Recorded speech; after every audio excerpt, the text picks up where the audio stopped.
The automatons are definitely the faction with the most variety when it comes to their enemy types, where the bugs are just variations of the same warrior, and the Illuminate are like just 2 units and a Strider, which has actually recently been changed. The automatons see troopers, devastators, hulks, tanks, Striders, and more. This variety continues even more so with their many sub-factions. While yes, the Cyborg Legion is technically a sub-faction of theirs, the real sub-factions come in the form of the Jet Brigade and the Incineration Corps. These are the 2 that we'll be looking at today in this biological analysis of the automaton sub-factions. Now, the sub-factions aren't really that different from the main faction, which is why I've combined them into the same video.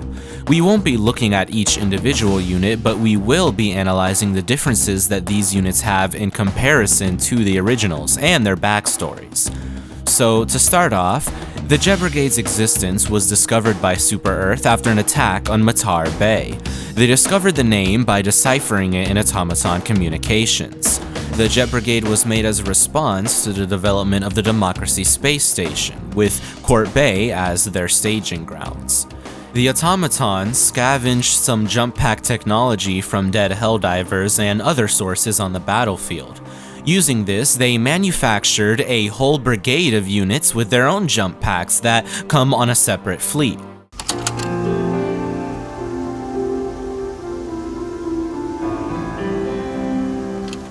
For a time, this force consisted of only modified troopers attempting attacks on the DSS Logistics Hub and the Deep Mantle Forge complex on Tarsh and Claurel respectively, and even ones on the DSS itself.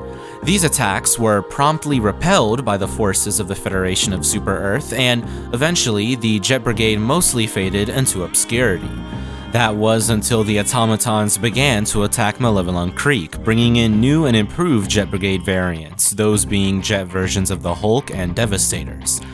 At the time of recording, the Jet Brigade is nowhere to be seen on the Galactic War map and was last seen defending the streets of the Cyberstan megafactories. Overall, the Jet Brigade has a rich history of terror when it comes to engagements against the Federation of Super Earth, and the technology they use for this is of great interest.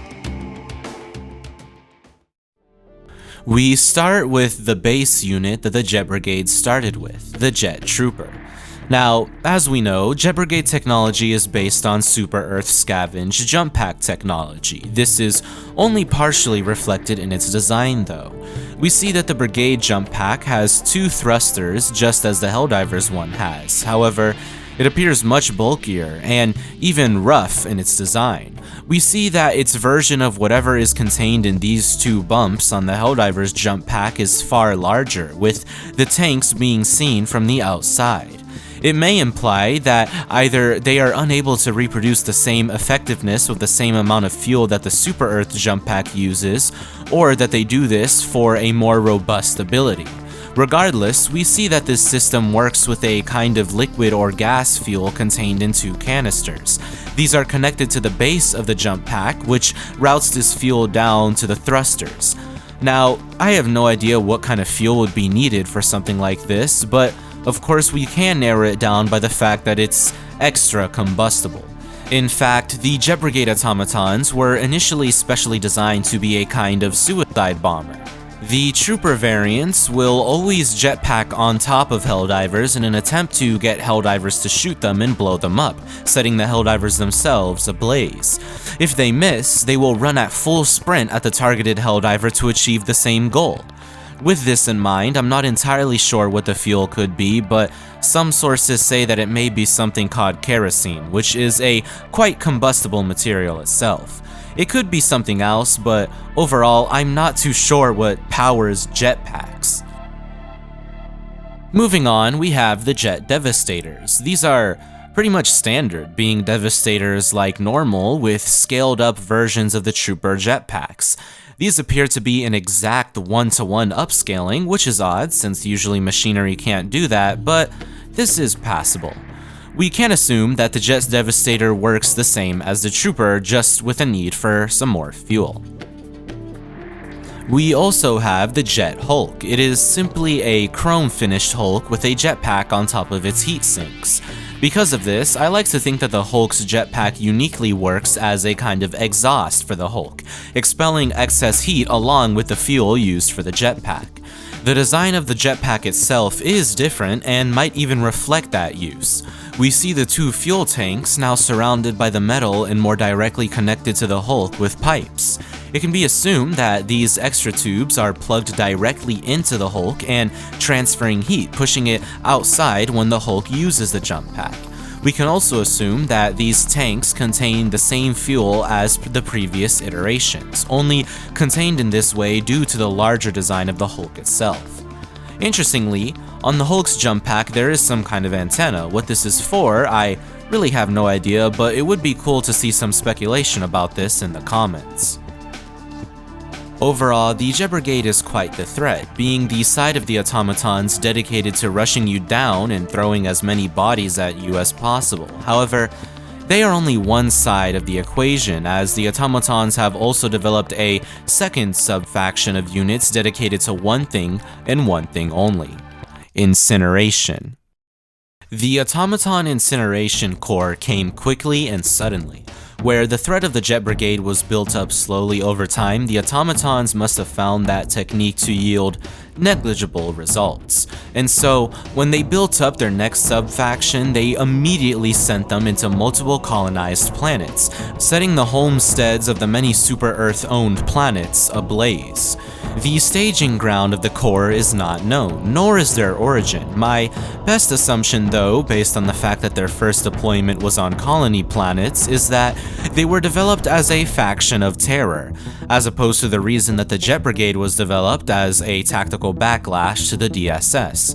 This is also probably the reason for their sudden appearance, as an ambush like this is far more effective in terms of terror.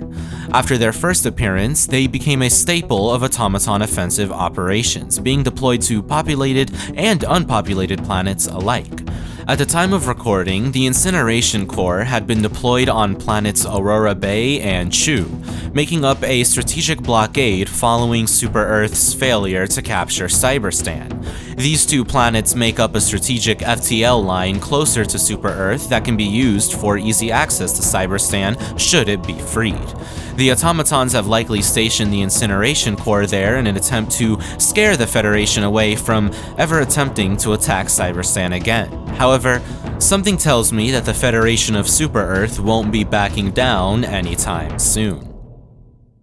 Now, the most basic of the Incineration Corps units is of course the Pyro Trooper. This is simply a trooper given a flamethrower and a backpack to support it.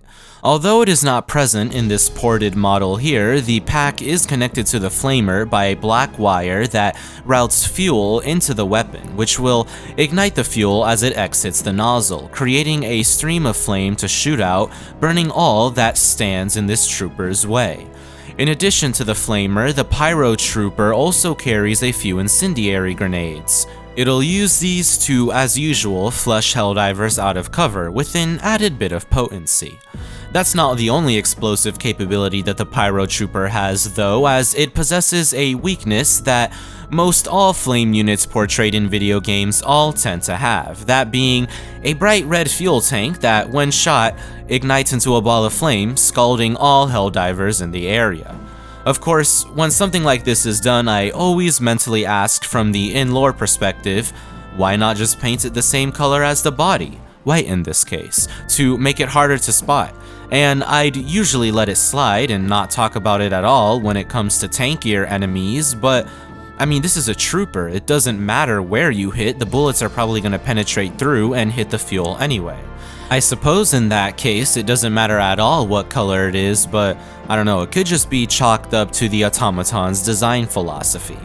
And on the topic of seemingly unnecessary things, we also see that the Pyro Trooper has some kind of respirator attached to its mouth. Why does it need this? It's a robot. Does it need this to stay alive? Does the fuel that the fire use interfere with it if it quote-unquote breathes it in? Does it take in the air around it to produce more fuel? Is it just a random design? I have no idea. Something I do know is that this trooper has a more standard variant, being the Incineration core version of the Rocket Raider. However, it is merely a reskin with a launcher that fires a slightly different plasma projectile. Now, the Incineration core has also given some love to the Devastators, a class of automaton that, in my opinion, has the most basic designs of all the automaton units, barring the vehicles, of course. So how does this sub-faction change them? Well, it gives them a new paint job. Yeah, not exactly a major design change like with the jetpack and fuel tanks, but the main variation comes in the form of the mechanics, which have been greatly altered. For one, we have a version of the Heavy Devastator which looks identical. However, it fires some kind of special incendiary ammunition, likely a modified version of the plasma weaponry that they previously would use. Now, I'm not sure how plasma could be modified in a way to make things burn even more than the heat of that extremely hot state of matter already does, although my best assumption is that it mixes in some kind of physical material into the weapon that may cause fire. The other Devastator is the one called the Conflagration Devastator, which is actually kind of unique in its design, as it has the appearance of a standard Devastator but has still been equipped with a shield. This is most evidently due to the nature of its weapon, as while it appears just the same as a standard Devastator's cannon, it actually is a kind of shotgun, devoid of all plasma entirely. This weapon fires a spray of burning hot material, likely some kind of metal, in the direction that the Devastator aims it at. This is one of the most potent weapons that the Automaton Legion is armed with, which is surprising since, in terms of raw one-hit kill potential, this weapon genuinely stands aside the cannon turret. The only thing that limits this weapon is range, and even then it'll set you on fire regardless of whether or not all or a single pellet hits you. This unit was one of the most jarring changes to the automatons with the Incineration core, and while it was definitely difficult at first, it's actually genuinely what I'd like to see more of in sub-factions, things that genuinely force players to adapt, in ways that just aren't, straight up unfair. The final Incineration core unit is the Hulk Firebomber. This unit is pretty straightforward. It's just a Hulk Obliterator with a white paint job whose left arm is a flamethrower and right arm is a grenade launcher that fires incendiary impact grenades. In terms of gameplay, this was a huge addition, as it is essentially a walking incendiary mortar, forcing Helldivers to target it if they don't want to suffer too badly. However, in terms of lore and design, this is honestly pretty normal. It's really just another Hulk configuration, giving them a bit more variety. To conclude, the analyzing of these units is something that I've been meaning to do for a while, and upon finally getting to do it, I've come to realize a trend that I've begun to see in most every sub-faction thus far, which is that most of them are really just reskins.